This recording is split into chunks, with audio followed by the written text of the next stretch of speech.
感恩南无释迦牟尼佛，感恩南无大慈大悲救苦救难广大灵感观世音菩萨摩诃萨，感恩十方三世一切诸佛菩萨及龙天护法，感恩恩师卢军宏台长。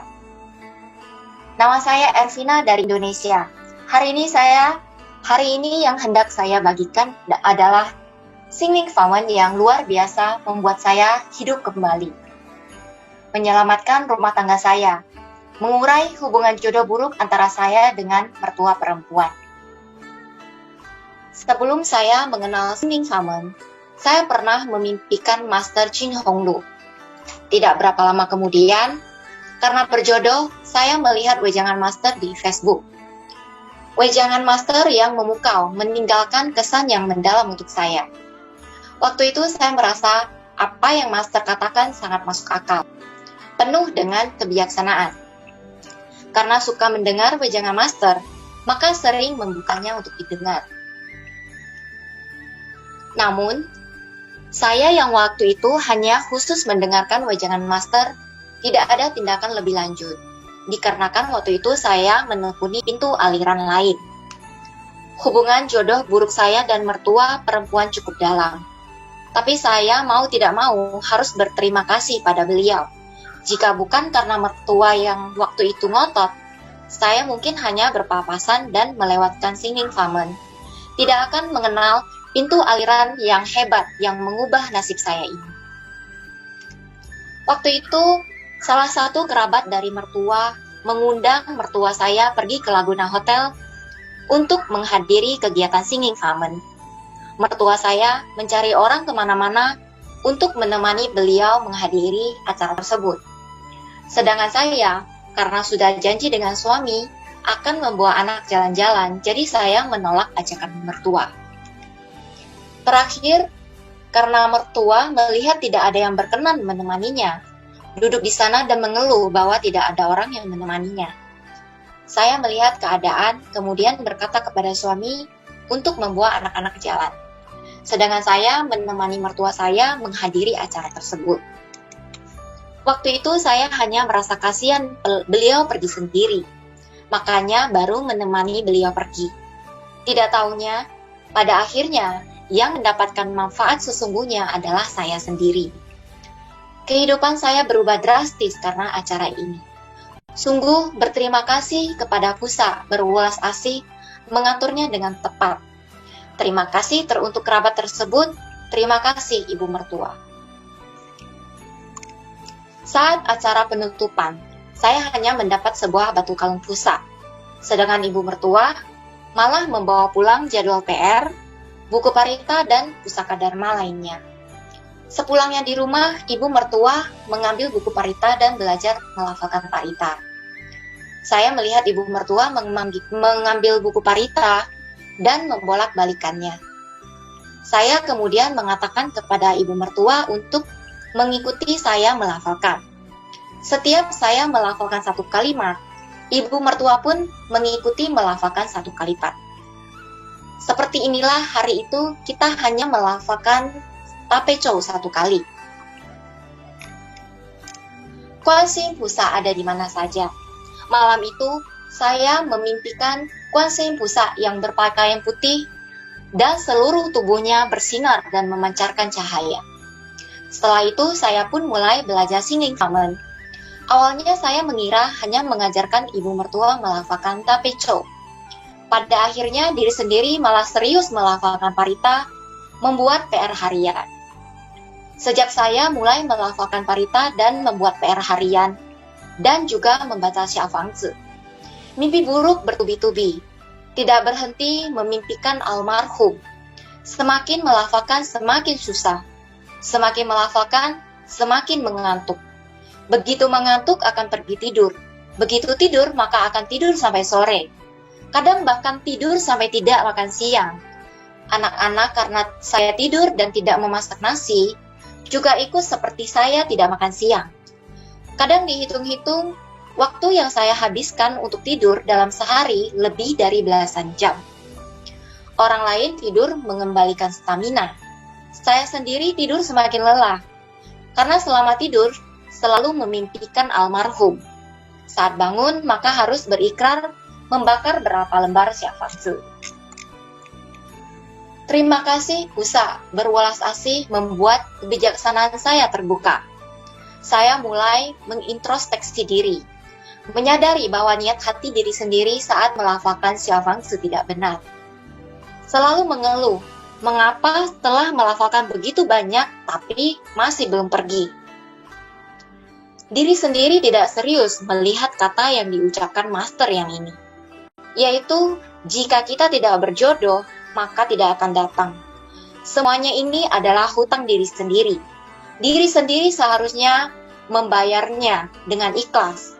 Membayar hutang dengan melafalkan parita akan 10 kali lebih banyak daripada dengan tubuh jasmani. Satu-satunya, hanya dengan bertahan, saya baru akan keluar dari kesulitan. Terima kasih, Pusa. Sekarang, saya pelan-pelan bisa mengatasi masalah kantuk saya.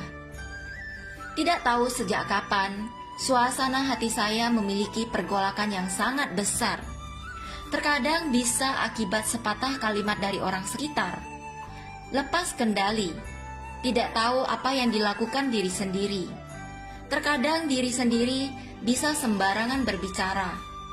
Terkadang diri sendiri bisa memiliki niat untuk mengakhiri hidup sendiri. Perasaan negatif seperti ini mengganggu hingga saya sangat menderita. Saya tahu kebanyakan waktu saya seharusnya tidak berbuat begitu. Tapi saya tidak dapat mengendalikan diri saya sendiri. Bahkan suatu kali, saya secara tidak sadar melukai tangan anak saya dengan pisau cutter. Tangan anak saya berdarah sangat banyak, bahkan kelihatan dagingnya. Pada saat ini saya tiba-tiba sadar, cepat menelepon kepada seorang teman sedharma yang jarang saya hubungi. Waktu itu, apa yang dikatakan teman sedharma tersebut, sepatah pun tidak masuk dalam kepala saya. Dalam keadaan darurat, teman sedharma berteriak, "Kamu cepat berhenti, dengarkan perkataan saya." Saya baru tersadar, karena teman sedharma tersebut di luar kota. Dia langsung mengirimkan supirnya dan ditemani dengan seorang teman sedharma lainnya datang ke rumah saya untuk membawa anak saya ke rumah sakit untuk menjahit luka. Sedangkan saya, di bawah dorongan teman sedharma, pertama kali mengunjungi dokter psikolog. Dokter mendiagnosa saya terkena depresi dan mau saya memakan obat dalam waktu tertentu. Kondisi ekonomi keluarga saya tidak bagus. Awalnya saya berencana menggadaikan kalung emas kawin saya untuk teman sedharma yang menalangi uang dokter dan obat. Tapi teman sedharma tidak mengizinkan saya melakukan itu. Saya di dalam hati sangat terharu. Hubungan antara teman sedharma melampaui hubungan antara kerabat. Saat saya memiliki rintangan, saya terpikir untuk dimintai pertolongan adalah teman sedharma kita. Yang menolong saya juga adalah teman sedharma kita. Terima kasih Pusa, terima kasih Master. Sekarang saya benar-benar merasakan perkataan Master ini. Kita semua adalah satu keluarga. Hubungan jodoh buruk saya dengan ibu mertua sangat mendalam. Saya pernah karena satu perkataan ibu mertua, lepas kendali, mengambil pisau sekuat tenaga menusuk pintu kamar ibu mertua. Untungnya ibu mertua tidak membuka pintu. Jika tidak, sisa hidup saya akan saya lalui di penjara. Setelah teman sedharma mengetahui kondisi saya, menasihati saya melafalkan cececou untuk mengurangi hubungan jodoh buruk dengan ibu mertua. Dalam hati saya berpikir, saya tidak perlu melafalkan cececou. Saya pun sengaja tidak berikrar melafalkan cececou untuk mengurai hubungan jodoh buruk dengan ibu mertua. Sekarang saya baru mengerti, semua hambatan ini merupakan karma diri sendiri. Terima kasih Pusa yang berwelas asih, memberkati dan mengatur. Suatu sore, kebetulan saat saya sedang bertugas di Kuaintang. Biasanya saat saya di Kuaintang, handphone selalu off. Dikarenakan beberapa hal di Kuintang, maka membuka handphone. Begitu membuka handphone, kebetulan sekali dua teman sedharma melakukan grup call menasehati saya dengan berbagai cara untuk melafalkan Cececo. Saat itu bertepatan saya di Kuintang. Karena itu saya bersujud di depan altar Buddha dan berikrar melafalkan 10.000 kali Cececo untuk mengurai hubungan jodoh buruk dengan ibu mertua. Saya juga berikrar 9 lembar Xiaofangzi untuk mengurai jodoh buruk dengan ibu mertua. 108 kali di Fo Ta Chan Hui Wen. Bertobat atas diri sendiri yang tidak sopan dan tidak hormat terhadap ibu mertua. Malam itu, saya pun memimpikan Master. Dalam mimpi, Master berkata, "Sekarang sudah tahu bukan? Beginilah Pusa menyelamatkan orang." Terima kasih Kuan Yin Pusa. Kekuatan dharmanya tidak terbatas. Mendengar panggilan suara dan menyelamatkan penderitaan. Setelah saya berikrar, beberapa hari kemudian kebetulan ibu mertua hendak pergi ke dokter mata. Saya pun mengantarkan beliau pergi. Dalam perjalanan, saya tidak berhenti melafalkan Cececo untuk mengurai hubungan jodoh buruk dengan ibu mertua. Dalam perjalanan pulang juga demikian. Tidak berhenti melafalkan Cececo. Ajaib sekali, kami berdua tidak disangka aman-aman saja. Tidak terjadi perdebatan. Kehidupan kita akan selalu ada hambatan. Biarpun saya telah melafalkan Cececo, tapi situasi tetap saja kadang baik dan kadang buruk. Banyak sekali rintangan. Tapi dibandingkan dengan dahulu, sudah sangat membaik. Sungguh sangat berterima kasih kepada Pusa. Pertama kali setelah saya membakar 1 lembar Xiaofangzi untuk mengurai hubungan jodoh buruk dengan ibu mertua. Saya pun melafalkan 1 kali Li Fo Ta Chan Hui Wen untuk bertobat atas ketidaksopanan terhadap ibu mertua dan tidak menghormati generasi tua. Pada saat itu juga, diri sendiri menjadi sadar dan sangat menyesal. Air mata mengalir deras. Semuanya dari hati. Sebenarnya, ibu mertua tidak begitu jahat. Dalam semua pertikaian ini, diri sendiri juga memiliki kesalahan. Diri sendiri bukan hanya tidak berbakti kepada ibu mertua, masih melawan ibu mertua, penuh dengan kebencian terhadap ibu mertua. Sering mengeluh tidak mau bertemu dengan ibu mertua lagi di kehidupan mendatang. Diri sendiri sungguh terlalu bodoh, bisa membenci ibu mertua sampai tahap seperti ini. Sebenarnya diri sendiri membenci ibu mertua. Diri sendiri juga tidak bahagia, sangat menderita. Setiap hari seperti melewati hari di neraka. Master pernah memberikan wejangan. Kita sebagai praktisi Buddhis tidak boleh memiliki hati yang membenci. Seseorang jika membenci orang lain akan seperti mantra beracun di dalam hati, mengutuk diri sendiri masuk ke dalam jala pembalasan sebab akibat.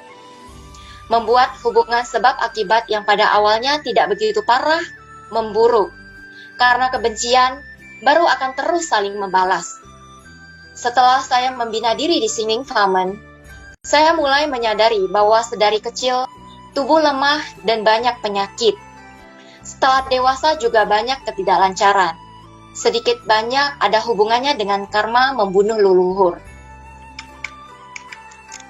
Kakek saya mengelola peternakan babi dengan skala yang lumayan besar. Memelihara babi dan membunuh babi. Akhirnya menciptakan karma buruk membunuh yang sangat buruk.